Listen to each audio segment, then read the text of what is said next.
আচ্ছা একটা কথা বলো, এই যে খলনায়কের মানে তুমি ভিলেনের নায়িকা ছিলে, সেখান থেকে এবার তুমি হলে মানে অ্যান্টি হিরো থেকে অ্যান্টি হিরোইন, মুনিরের আয়েশা, কেমন লাগছে? রোল রিভার্সাল কেমন লাগছে? আচ্ছা, আমি এইভাবে দেখিনি ব্যাপারটাকে অ্যাকচুয়ালি। সো আমার মনে হয় রক্তবীজ যখন রিলিজ করেছিল 2023-এ, সবাই জানে যে কতটা গ্রিপিং স্টোরি রক্তবীজের, আর একটা মারকাটারি অ্যাকশন ফিল্ম যেখানে আয়েশার চরিত্রটা কমপ্লিটলি ব্রিদার, মানে একটা ভালোবাসার বন্ধন গড়ে তুলছে ছবি জুড়ে।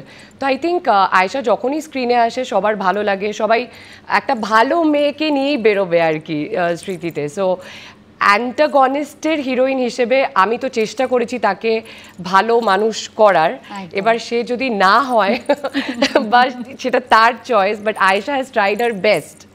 সো ভালো অভিজ্ঞতা অফকোর্স। অ্যান্ড সবথেকে বড় কথা, এখানে না আমার নিজস্ব ব্যক্তিগত আর কি মতামত সাইডে রাখলে, আমি দুটো মানুষের ওপর, যাদের ওপর বিশ্বাস করে বহুরূপী করা, যারা আমাকে বহুরূপী দিয়েছে, তো তাদেরকে অবিশ্বাসের জায়গা নেই। সো তাদের ভিশন দিয়ে যদি দেখি, আয়েশাকে সবাই মনে নিয়ে আর কি হল থেকে বেরোবে, তারা আমায় কথা দিয়েছিল, আর ঠিক তাই রেসপন্স পাচ্ছি। বেশ।